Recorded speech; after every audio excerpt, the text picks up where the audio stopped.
Assalamualaikum warahmatullahi wabarakatuh. Bersama-sama saya lagi dalam siri kelas pendidikan Islam KSSM.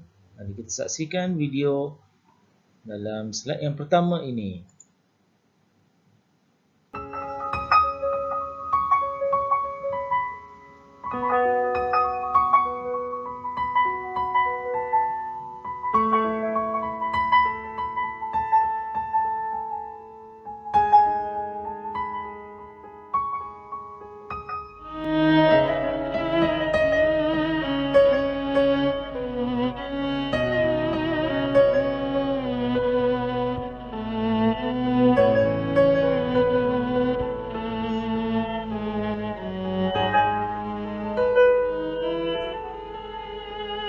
أدفيت على الحسن العبقى فالورد تضوى واعتنقا حسن يا رب لنا الخلقا طهره فلا يحوي نزقا أدفيت على الحسن العبقى فالورد تضوى واعتنقا حسن يا رب لنا الخلقا طهره فلا يحوي نزقا واجعله يقلد في صبره للهادي في حسن الخلقا حسن يا رب لنا الخلقا فالعبد بأخلاق سبقا واجعله يقلد في صبره للهادي في حسن الخلقا حسن يا رب لنا الخلقا فالعبد بأخلاق سبقا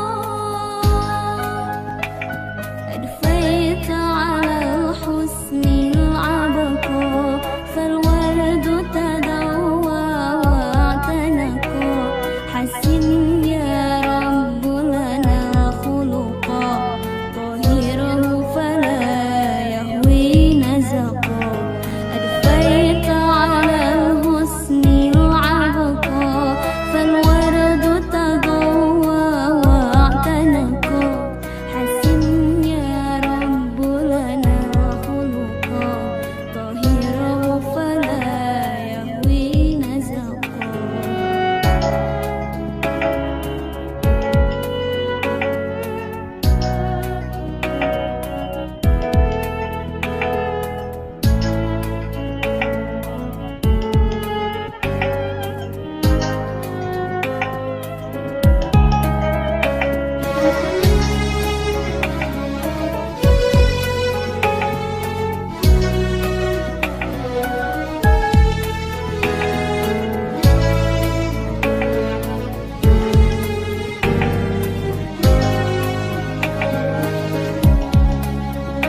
كم أثنى الله على خلق في أحمد أصدق من صدقا قد أدب ربي مرسله هو أكرم من ربي خلقا كم أثنى الله على خلق في أحمد أصدق من صدقا قد أدب ربي مرسله هو أكرم من ربي خلقا أدفيت على الحسن العبقى فالورد تضوى واعتنقا حسن يا رب لنا الخلقا طهره فلا يحوي نزقا أدفيت على الحسن العبقى فالورد تضوى واعتنقا حسن يا رب لنا الخلقا طهره فلا يحوي. Ya, begitulah adik-adik, kita sama-sama doakan supaya Allah memperindahkan akhlak kita. Jadi begini. Inilah tajuk kita yang pertama. Tajuk kita di bidang hadis iaitu akhlak terpuji, hiasan diri. Kerana akhlak ini merupakan perhiasan bagi seseorang muslim ataupun muslimah. Okey, baik. Seterusnya kita sama-sama melihat apa yang akan kita pelajari daripada tajuk ini. Yang pertamanya adik-adik kita akan melihat apa pengertian akhlak. Kemudian, apa maksud akhlak mahmudah? Apa maksud akhlak mazmumah beserta contoh-contoh. Kemudian kita akan lihat dalil naqli. Bila sebut dalil naqli, ia adalah berkaitan dengan dalil Al-Quran maupun sunnah. Kemudian, kita akan lihat apa tujuan kita nak memelihara akhlak dan menghuraikan implikasi sekiranya kita tidak berakhlak mulia.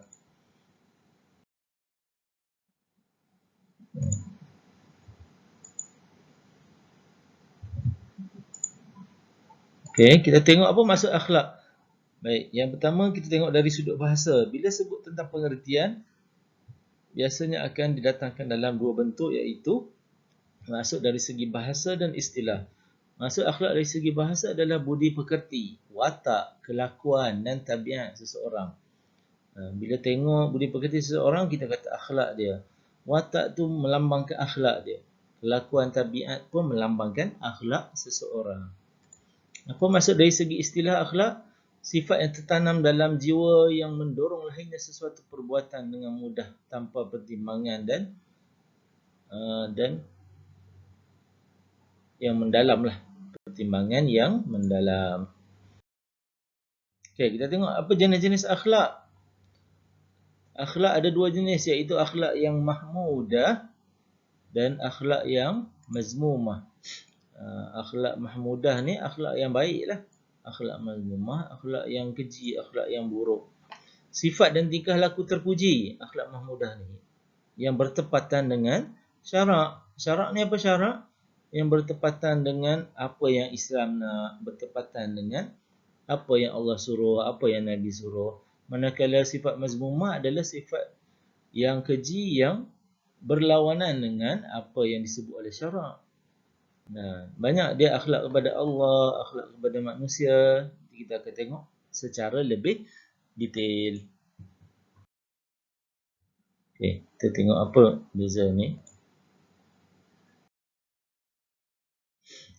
Dalam satu hadis Nabi sallallahu alaihi wasallam bersabda, "Akmalul mu'minina imanan ahsanuhum khuluqa." Manusia seorang mukmin yang paling sempurna imannya adalah yang paling baik akhlaknya. Seorang mukmin yang paling sempurna iman adalah yang paling baik akhlaknya.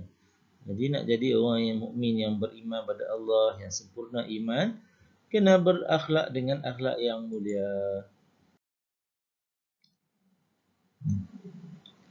Kemudian dalam hadis yang lain Nabi SAW bersabda, "Athqalu syai'in fil mizan al-khuluq al-hasan."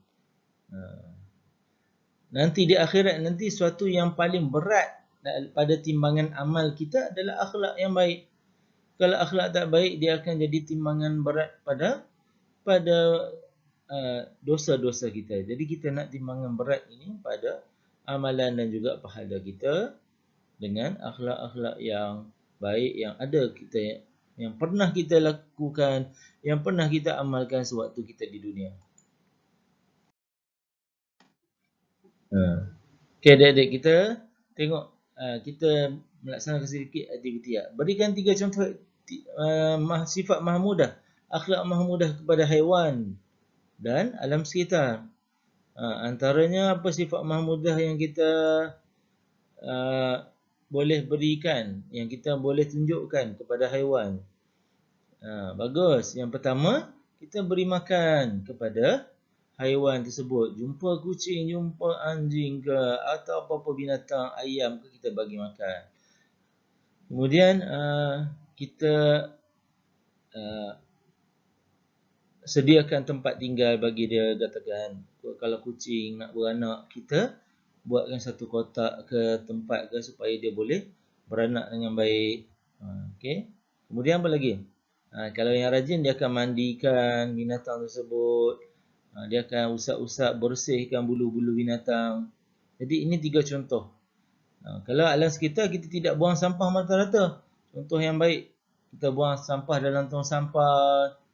Kita tolong alihkan kalau ada pokok-pokok, daun-daun yang menghalang laluan. Okey. Apa kelebihan jika sekiranya kita berakhlak? Yang pertama, sudah pasti kita akan disayang oleh Allah dan Rasul. Kerana sifat mahmudah ni memang disyariatkan, disarankan, dituntut di dalam Islam. Okey.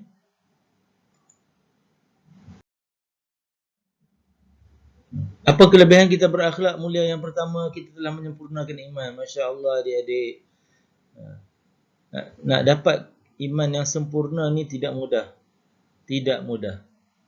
Jadi kita kena tingkatkan akhlak kita dengan kita melaksanakan contoh-contoh akhlak yang mahmudah tadilah, akhlak-akhlak yang baik. Orang yang berakhlak ialah orang yang sentiasa ikut perintah Allah. Ikut perintah Allah, insya-Allah Allah akan jaga kita. Tak sempurna iman kalau tak berakhlak. Akhlak adalah bertepatan dengan apa yang diperlakukan oleh syarak. Ni nak dapat kesempurnaan iman, kena jaga akhlak. Kena jaga akhlak kita. Okey, kemudian yang kedua, kita akan dipandang mulia. Kita bukan nak menagih kemuliaan orang, tapi bila orang tengok akhlak kita, orang akan automatik akan pandang mulia kepada kita. Diriwayatkan oleh Jabir, Rasulullah SAW bersabda, sesungguhnya orang yang paling aku cinta dan paling dekat dengan aku di hari akhirat adalah orang yang paling baik akhlak. Masya Allah. Ni adik-adik, kita nak rebut ni. Kita nak rebut kecintaan Rasulullah. Kita nak rebut tempat kita di akhirat. Di akhirat nanti bersama dengan Rasulullah SAW. Okey, kita tengok apa kelebihan yang ketiga. Kelebihan yang ketiga, kita akan dapat banyak pahala. Jadi bila buat benda yang baik, automatik Allah akan bagi pahala. Rasulullah SAW bersabda, diriwayatkan oleh Abu Darda, tidak ada sesuatu yang lebih berat dalam timbangan di akhirat melainkan keelokan akhlak. Jadi akhlak ni banyak peranan di akhirat. Dia tolong bantu beratkan timbangan pahala kita, timbangan amal kita di hari akhirat. Okey, yang seterusnya kita lihat apa tujuan kita kena pelihara akhlak. Tak ada akhlak tak boleh kan? Yang pertama, kita nak wujudkan kehidupan yang aman dan harmoni. Jadi kalau kita tengok semua orang jaga akhlak sesama manusia, tidak ada orang yang merompak, mencuri, ataupun tidak ada orang yang menyakiti binatang. Semua orang hidup dalam aman dan harmoni. Tidak ada orang yang buang sampah merata. Jadi semua ni berkaitan dengan akhlak. Kemudian yang kedua, kita akan dapat kasih sayang daripada Allah, dapat keberkatan. Keberkatan ni bukannya datang kadang-kadang dalam banyak harta, tapi Allah bagi kecukupan harta pada kita. Allah bagi kita kesihatan yang baik. Okay. Yang ketiga, memelihara hubungan baik antara hamba dengan Allah. Kita ni, martabat kita hanya hamba, adik-adik ya. Martabat kita hanyalah seorang hamba dengan Allah. Jadi, bila darjat seorang hamba tu, kita kena laksanakan apa yang Allah minta kita lakukan. Kemudian mewujudkan kestabilan politik, keamanan negara. Jadi negara boleh hidup aman kalau semua orang berakhlak dengan akhlak yang mulia. Dan yang paling penting, kita nak dapat syafaat dan rahmat Allah. Nak masuk syurga bukan senang adik. Kadang-kadang amalan kita belum tentu. Melainkan dengan syafaat dan rahmat daripada Allah Ta'ala. Okay, baik, kita tengok yang seterusnya, cara mengamalkan akhlak. Yang pertama, macam mana nak amalkan akhlak yang baik? Kena patuhlah suruhan dan larangan Allah. Allah suruh kita solat 5 waktu, kita kena laksanakan. Sebab kita hamba. Allah suruh kita berbakti kepada ibu bapa, kepada guru. Kita kena taat kerana kita seorang hamba. Allah suruh kita menuntut ilmu, kita kena taat kerana kita seorang hamba. Kena jaga penampilan diri, berdisiplin, bersungguh-sungguh dan rajin. Rajin ni tak kiralah dalam apa jua pekerjaan. Belajar, kerja dan sebagainya. Okey, apa implikasi sekiranya kita tidak berakhlak? Apa kesannya? Orang akan pandang hina adik-adik pada kita. Allah pun pandang hina. Jatuh maruah diri. Orang tengok dia ni, tengok muka dia nampak kejahatan. Tengok muka dia nampak orang yang selalu kacau orang. Kemudian seterusnya mudah terpengaruh untuk buat kemungkaran.